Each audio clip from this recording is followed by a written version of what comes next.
All right, good morning on this Hump Day Wednesday. It is August 12th. Thank you so much for waking up with us. I'm Vanessa Freeman. And I'm Kirstin in for John Muller. Another 90 degrees expected once again today, putting us into our third heat wave of the summer. You know what? You really do feel like your brain is starting to melt. Like Literally. You just can't get out of the cycle. That never-ending fog is so thick. Jill Nicolini, she is here on this Wednesday in for Marissa Torres this morning with more on this continued weather alert. Jill. Yes, good morning, everyone. Heat advisory still in effect for today through this evening. We're talking about the northeastern side of New Jersey, of course, the lower Hudson Valley and Nassau County. But unfortunately, we did not hit that 90-degree mark yesterday. Pete, on a major party's presidential ticket.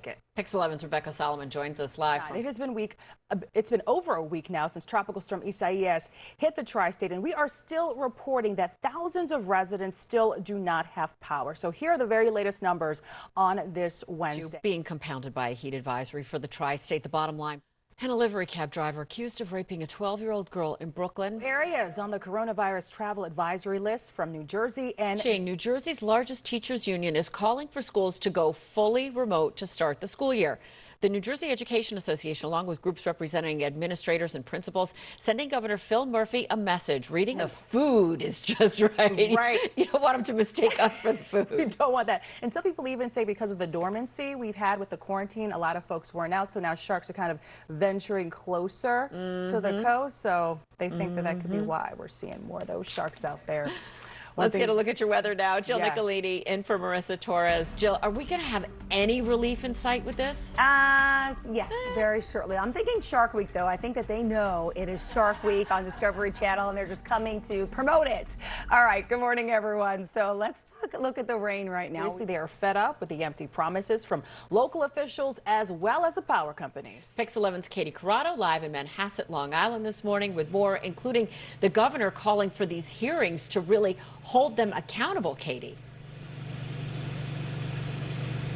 And Kirstin and Vanessa, good morning. All you really hear in this neighborhood are the sound of generators. It is totally quiet and you just hear that hum, and that's because PSEG still hasn't brought the power back to this neighborhood. You know, PSEG was brought onto Long Island after Superstorm Sandy because of LIPA's poor response to that.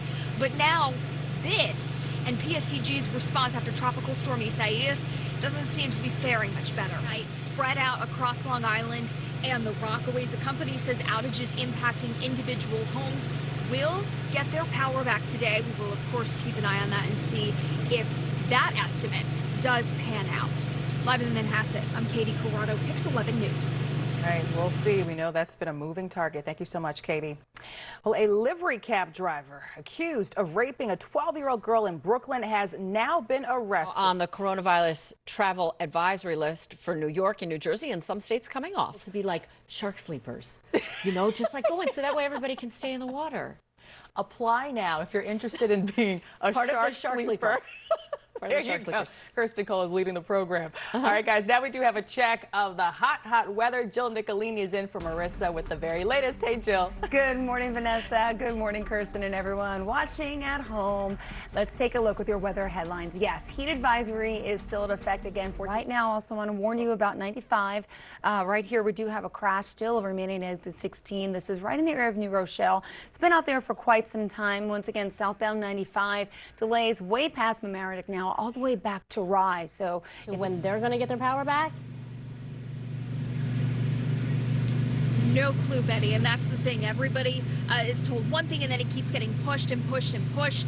But right now this morning, the one thing you hear throughout the whole neighborhood, there's only one thing you hear, and that is the sound of generators. Now keep in mind, PSE back online today. We'll see if that ends up happening. Reporting live in Manhasset, I'm Katie Corrado, Pix 11 News. Traveling at any of your Hudson River crossings right now. A live look at the Holland. Things look good. You are smooth sailing.